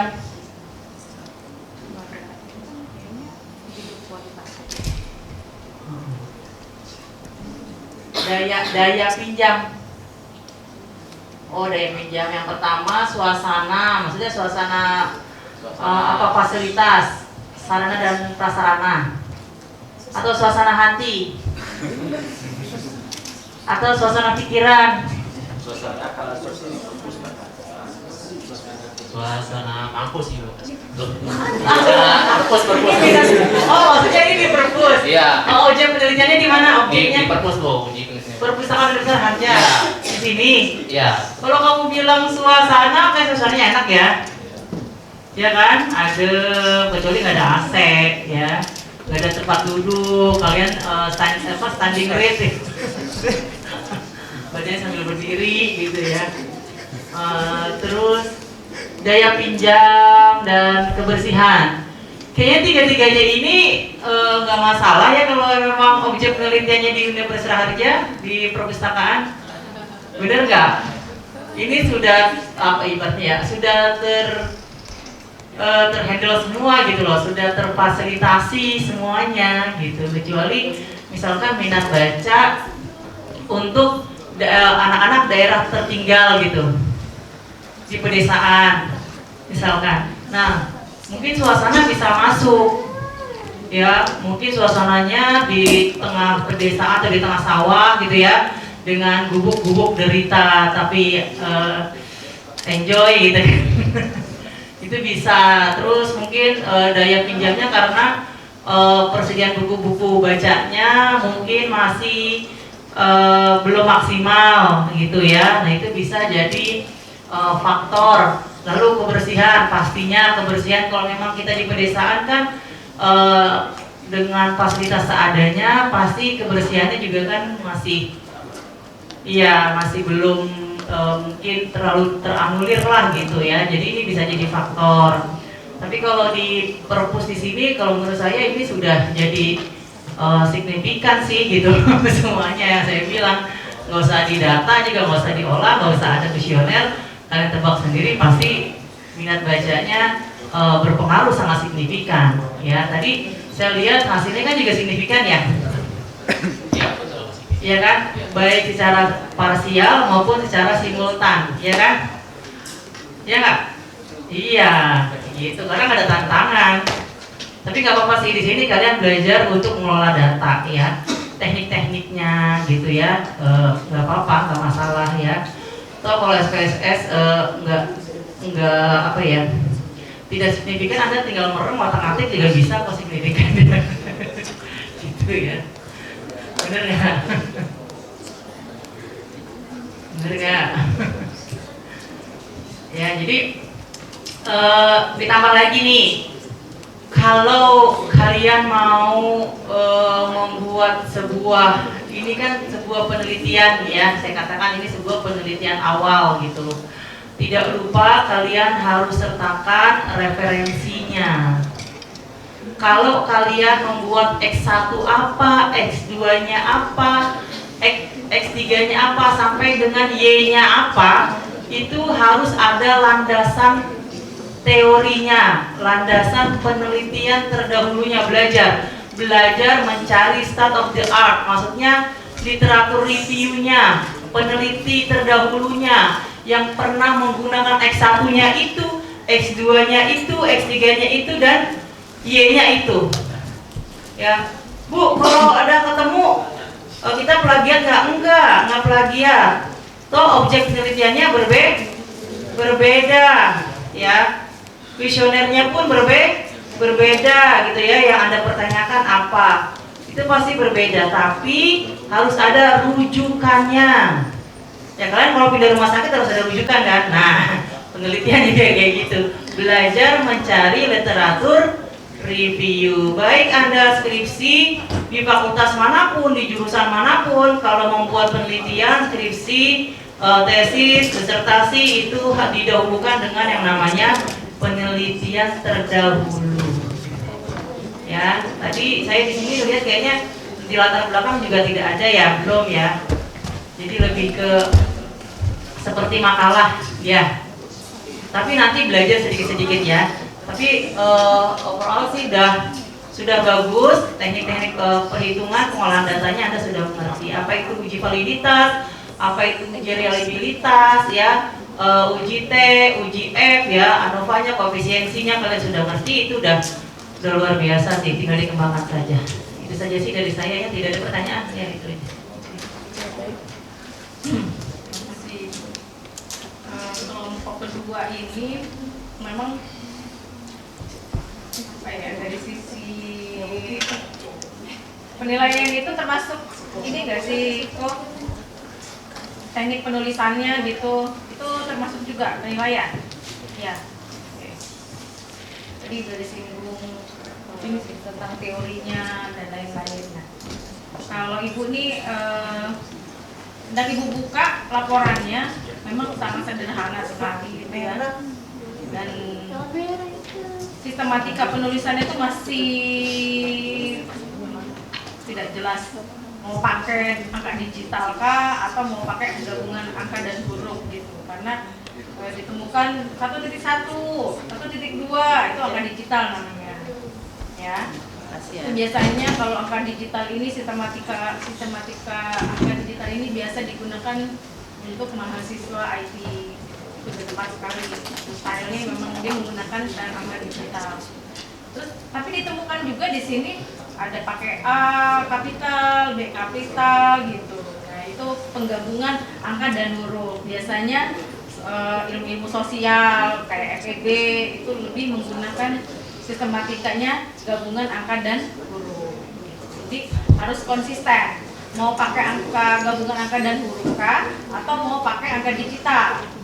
Kalau angka digital udah pakai angka digital aja, jangan pakai ada ABC-nya lagi. Ya. Itu buat ini aja sih, tambahan ilmu aja ya pada saat kamu nanti mau nulis makalah, kamu mau nulis skripsi gitu, diingat ya. Kemudian tadi sudah disebutkan juga ada referensi ya. Memang di sini intinya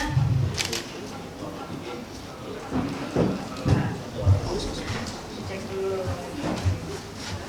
Kalau untuk perhitungan sih udah oke ya. Ini yang mengerjakan berapa orang? Kan banyak nih. Satu kelompok tuh sekian orang. Gimana tuh? Hah? Siapa yang dominan mengerjakan? Yang menganalisis. Biasanya dalam satu tim itu ada yang untuk tabel-tabel ini saya semua sih gue yang kerjakan. SPSS. SPSS kamu? Ya. Berarti kamu yang banyak ilmunya.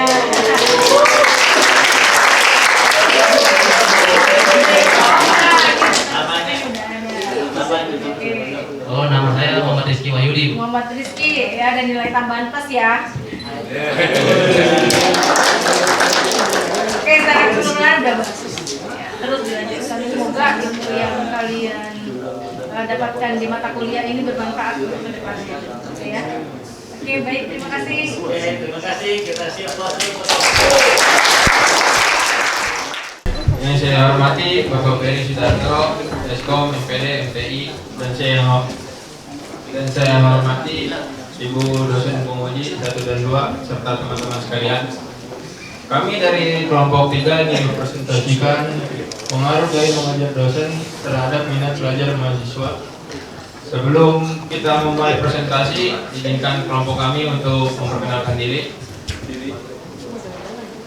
Yang beranggotakan yang pertama ada Ahmad Fadil Taufik, yang kedua ada Dinsyah Mananggolam, yang ketiga Alif Syafira, yang keempat Andika Prasetyo, yang kelima adalah Deka Yuda, yang keenam Maria Putra Sanjaya, yang ketujuh dengan saya sendiri Melana Saputra, yang kedelapan Muhammad Heru Setiawan, dan yang terakhir Muhammad Reja Palevi. Oke, baik, semuanya materi pertama akan disampaikan oleh Alif Sofia. Waktu dan tempat kami persilakan.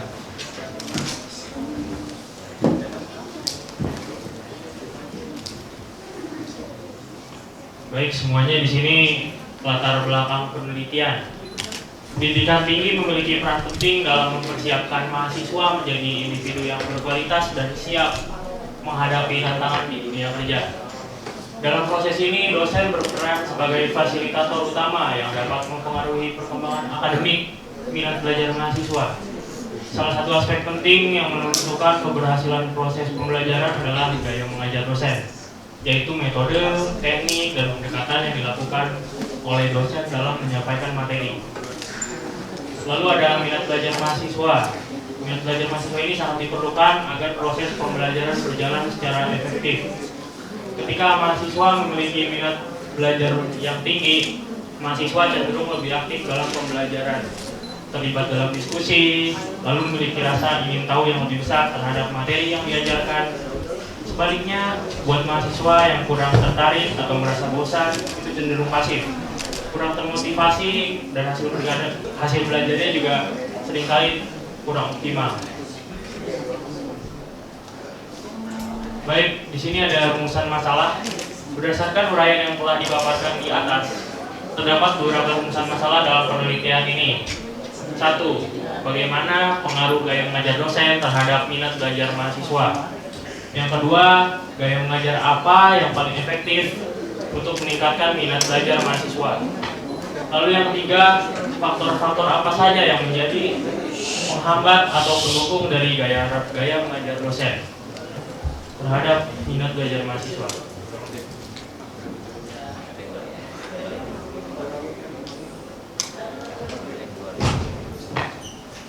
Metode penelitian. Di sini metode penelitian kami menggunakan metode stratified random sampling. Metode penelitian yang digunakan adalah stratified random sampling, merupakan teknik yang digunakan apabila populasi terdiri dari susunan yang berkelompok, dan teknik pengambilan sampel secara acak. Di sini kami mengambil sampelnya berdasarkan fakultas, FEB dan FSI. Bisa kalian lihat rumusnya di sana, K sama dengan sigma AS dibagi N dikali N, yang berarti K itu banyaknya anggota dari fakultas, sigma AS adalah jumlah anggota dari fakultas, N total anggota dalam populasi, dan N ukuran sampel yang diinginkan. Bisa kalian lihat di sini setelah kami melakukan perhitungan, kami berhasil mendapatkan responden di angka 50 responden.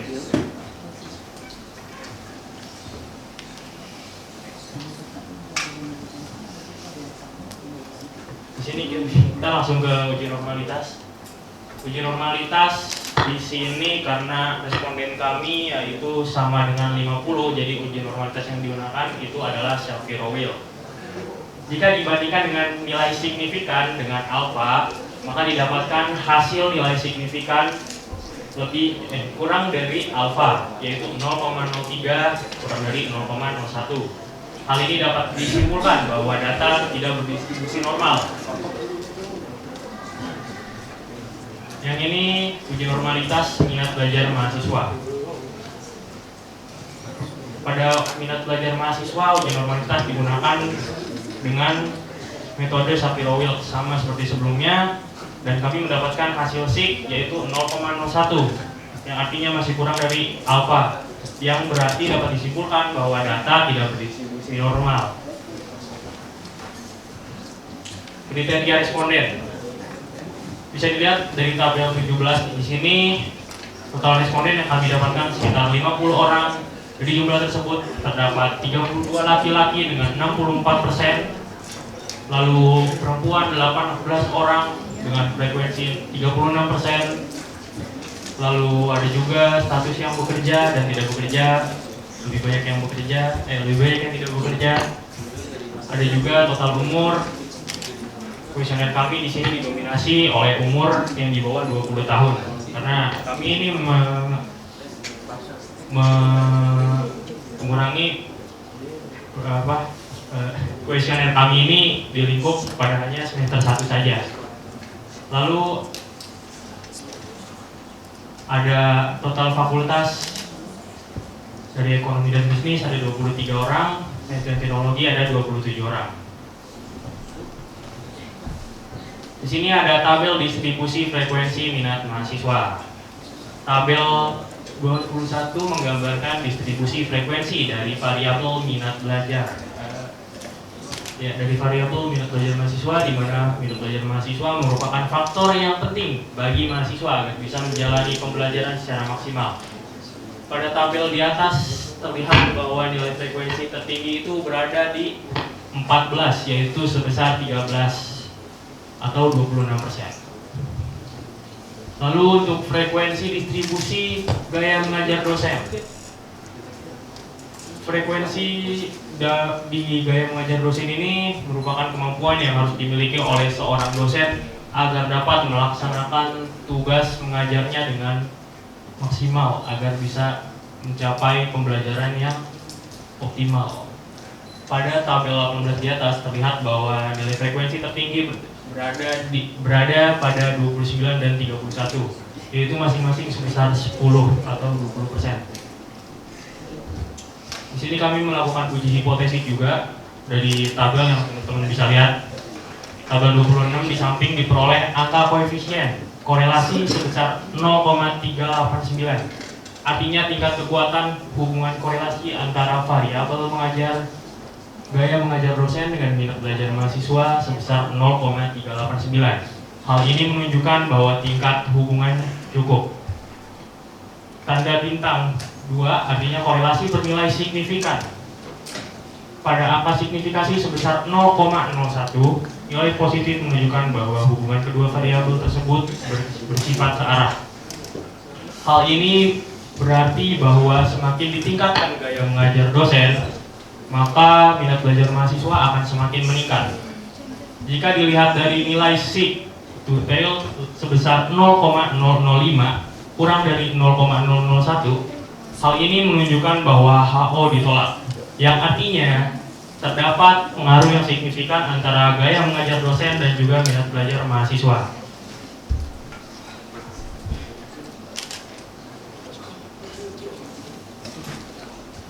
Baik, sekian dari kelompok kami.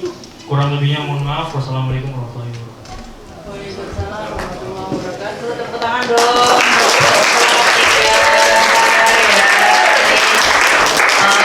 Luar biasa ya.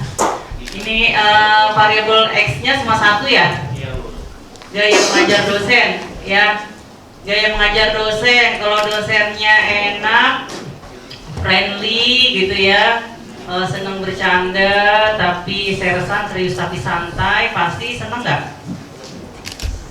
Minat belajarnya tinggi nggak? Tapi kalau dosennya menjengkelkan gitu, idealis gitu ya, marah-marah gitu kan, istilahnya ya tidak friendly lah. Bagaimana minat belajarnya? Nggak mau, walaupun mata kuliahnya gampang gitu ya, mudah, tapi karena kita udah sebel sama gaya dosennya, males nggak? Males. Tapi walaupun mata kuliahnya pusing, statistik, probabilitas, tapi dosennya Pak Ferry yang friendly, yang selalu senyum, walaupun susah, rumit tapi jadi mudah. Nah itu motivasinya gimana? Jadi seru kan? Minat belajarnya tinggi kan? Ya udah, nggak usah diolah ya. Bener nggak? Nggak usah diolah. Gitu ya. Nah ini respondennya berapa? Total responden yang kami dapatkan 50 itu. Sebarannya? Sebarannya 50 juga. Iya itu ya, ada 50, masuk 50, tungguin 24 jam. Disetor kayak debt collector ada setor. Ayo jawab gitu, jawab gitu. Begitu jauh semuanya ya. Oke, intinya apa yang sudah saya jelaskan dari kelompok 1, kelompok 2 sama ya. Sama, tinggal kalian kembangkan saja skillnya ya. SPS-nya jangan ditinggalin. olahan datanya, belajar terus gitu ya, bagaimana kalau ini kan kualitatif banyaknya ya, bagaimana dengan kuantitatif nanti gitu ya. Kuantitatif itu misalkan Anda bermain dengan rasio keuangan misalkan X1-nya return on asset ya, X2-nya debt equity ratio misalkan terhadap rasio profitabilitas. Nah, datanya dari mana? Datanya dari Bursa Efek Indonesia, dari 10 atau 20 perusahaan. Itu data keuangannya berapa tahun? Misalkan 5 tahun. Mabok ya. Tapi anak Fakultas Ekonomi dan Bisnis itu udah biasa ya. Dan itu menyenangkan, daripada kualitatif bikin visioner, mendingan hitung-hitungan. Hasilnya masukin ke SPSS gitu ya. Tapi secara keseluruhan ini penelitian Anda signifikan semua ya, berpengaruh semua. Tidak ada terkecualikan, parsial pengaruh, simultan pengaruh ya. Tapi nggak apa-apa, sekali lagi kembangkan skillnya ya, ditingkatkan lagi karena software untuk pengolahan data tidak hanya SPSS, ada juga Smart PLS ya. Ada metode lain lagi, nah itu dipelajari ya.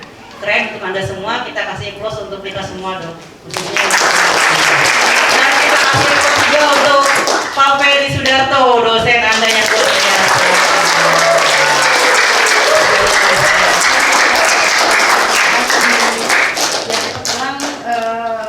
Pertanyaannya nggak usah banyak-banyak ya.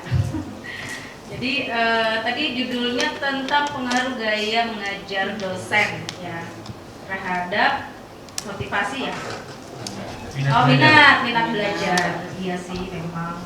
Zaman kita sekolah juga gitu ya, kalau dosen atau gurunya baik hati, ganteng, cantik gitu ya, ngayomi. Aduh, kita tuh yang tadinya mata kuliah yang menyebalkan, contohnya matematik gitu ya, bahasa Inggris itu kayaknya sebel banget dunia gitu kan, apalagi yang hitung-hitungan gitu ya, aduh udah gak enak banget. Tapi dengan peran dosen yang super luar biasa ya, itu tuh minat belajar kita tuh bisa ditingkatkan gitu ya. Ibu ada cerita, ini cerita guru ibu waktu zaman ibu sekolah di SMEA. Kalau sekarang kan SMK ya, ibu jurusan akuntansi. Guru ibu itu memang orangnya super luar biasa, 1 jam 2 jam itu tidak terasa, tahu-tahu udah selesai gitu ya. Nah satu ketika beliau berhenti dari sekolah ya, ibu sekolah, terus pindah ke sekolah yang agak bagus lah, Al-Azhar ya. Ada Al-Azhar, ada Al-Azhar yang di daerah Jakarta Selatan. Itu sekolah, satu kelas itu anaknya super luar biasa. Super luar biasanya kenapa? Setiap ada guru yang masuk yang menggantikan guru yang lama, itu nggak ada yang betah. Karena siswanya itu nggak mau, pokoknya dia datang ke kelas, siswanya nggak ada di kelas. Adanya ya dia ada yang main olahraga, ada yang main musik di kantin gitu kan. Terus anak-anaknya tuh wah super luar biasa. Jadi setiap guru yang ngajar di situ nggak betah, keluar. Nah, suatu ketika guru ibu datang ngajar di sana, coba masuk kelas nggak ada. Yang ada dia dikasih apa sih, kayak inilah, ada kejutan dari kelas gitu, dikasih apalah yang datang swing, ada kayak di film-film kayak gitu tuh. Tahu-tahu ada bedak lah yang masuk ke kepalanya atau yang lainnya gitu. Terus pas dilihat semuanya lagi di kantin, lagi main musik, lagi makan. Samperin sama guru ibu. Terus dia bilang, "Hai, kenalin saya guru baru, gitu, guru akuntansi." Cuekin. Terus dicoba lagi, ayo yuk gitu. Terus nggak lama, karena anak-anak itu suka nyanyi, dia punya inisiatif besok bawa alat musik.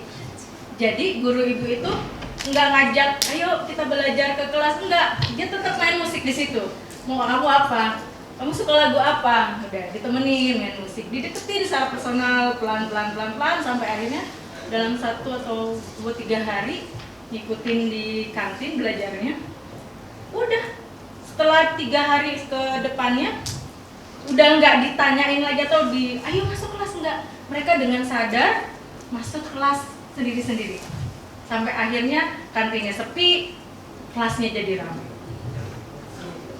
Nah itu salah satu contoh yang memang dosen itu bisa memberikan minat belajar yang tinggi kalau dia memiliki guru idola mungkin gitu ya. Jadi pasti gaya belajar dosen pun juga akan mempengaruhi minat belajar mahasiswa. Nah sekarang ibu tanya, ini Koko Ferry atau Pak Ferry itu kan kamu tahu dari awal kuliah sampai sekarang udah mau pertemuan ke berapa, 13-14 ya, gaya cara mengajarnya Koko Ferry itu kalian udah tahu. Nah menurut kalian apakah gaya Koko Ferry itu sudah bisa meningkatkan minat belajar kalian? Sudah. Ibu cek ya. Taunya dari mana nih kalau gaya mengajar Pak Ferry ini bisa meningkatkan minat belajar kalian? Dari mana nih? Satu, absensi. Nanti ibu cek absensinya penuh terus nggak nih? Kalau penuh terus berarti oke, jadi indikator penilaiannya. Kemudian ada lagi nggak yang membuat kalian itu minat belajarnya tinggi terhadap mata kuliah statistik? Nah, statistik kan agak membosankan kan? Kalian udah paham? Kenapa? Nggak bosan, Bu. Nggak bosan? Coba tanya. Rata-rata pemahaman tentang statistik gimana sekarang? Yang tadinya nggak tahu min, rata-rata, sekarang udah tahu belum? Udah tahu? Bikin kuesioner yang benar, tahu? Diarahkan juga ya. Lihat sih dari sini nih, dari peserta yang ada di sini, ini kelas mahasiswa di SP. Oh enggak, maksudnya di kelas Bapak. Luar biasa. Semoga dosen-dosen yang lain juga bisa meniru dan Pak Ferry bisa jadi inspirator buat dosen-dosen yang lain. Terus satu lagi pertanyaannya, menurut kalian ini kan tugas yang nggak biasa diberikan oleh dosen lain ya kan? Menurut kalian gimana? Apakah bermanfaat kah atau bagaimana? Atau aduh membosankan atau bikin repot nih gitu?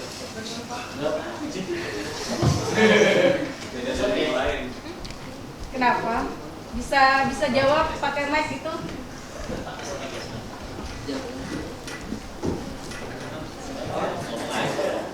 Gak ada urusan sama nilai. Udah urusan sama nilai. Ya, jadi bahan evaluasi. Kalau misalnya dari kalian memang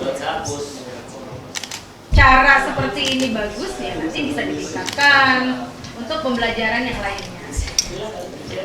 Ya, gimana menurut kamu? Walaupun saya belum presentasi ya Bu, saya merasakan kalau intensitas belajar kita di sini menarik karena berbeda dari yang lainnya tentu saja. Dimana kita juga dilatih buat speak up, dilatih kita buat mengolah data-data, dan perbedaannya sangat-sangat jelas sekali dengan gaya belajar yang Pak Ferry berikan kepada kami. Ini sangat memberikan kami motivasi untuk terus berkembang gitu, nggak cuma dalam materi tapi juga personalitas kita jadi lebih baik gitu, lebih percaya diri kita ke depan. Percaya diri, terus kalian presentasi, ya kan, ada teamwork, ya kan. Betul, teamwork baik banget. Itu mengelola teamwork itu luar biasa loh. Sangat Bu. Sangat, soalnya kan beda karakter ya, karakter berbeda-beda itu yang menimbulkan kendala-kendala dalam menyelesaikan tugas. Ya enggak? Betul Bu. Iya, yang pintar-pintar, yang mau rajin-rajin, yang enggak, yang malas-malasan, yang cuek-cuek juga ada pasti. Yeah. Nah, disitulah peran kepemimpinan kalian ditunjukkan, dilatih, ya. Gimana nih? Bisa kelihatan kok. Kalau misalnya kelompok 1, kelompok 2, kelompok 3, oh ini kayaknya timnya bagus nih. Itu kelihatan. Walaupun misalnya enggak semuanya gitu ya, tapi kelihatan.